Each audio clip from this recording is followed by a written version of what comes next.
But ఇది మీ బాధ్యత అని గుర్తు చేయడానికి ఈరోజు రావడం జరిగింది.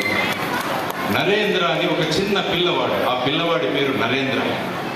వాళ్ళ అమ్మ నాన్నల పేరు విశ్వనాథ దత్త, భువనేశ్వరి దేవి. ఆ పిల్లవాడు రోజు జట్కా బండిలో వెళ్ళేవాడు స్కూల్కి. వాళ్ళ స్కూల్లో అడిగారంటే ఒకరోజు, నువ్వు పెద్దవాడు అయిన తర్వాత ఏమవుతావురా అంటే ఆ పిల్లవాడు నేను జట్కా వాడు అవుతాను అన్నాడు. అంటే ఆ పిల్లవాడికి ఆ గుర్రం నడపడం చాలా బాగా అనిపించింది. అప్పుడు స్కూల్లో వాళ్ళ అమ్మకు తెలిసింది మా పిల్లవాడు జట్కా బండి వాడు అవుతాడు అని. ఆ అమ్మ కొప్పండి ఆ పిల్లవాడి మీద. ఆ పిల్లవాడిని ఇంటికి వచ్చిన తర్వాత తిట్టలేదు. ఆ పిల్లవాడిని పూజ గదిలోకి తీసుకువెళ్ళి అక్కడ 4 గుర్రాలను నడుపుతున్న శ్రీకృష్ణ భగవానుడిని చూపించి నువ్వు ఈ జట్కా వాడి అవ్వాలరా అని ఆ పిల్లవాడికి ఆ తల్లి చెప్పింది.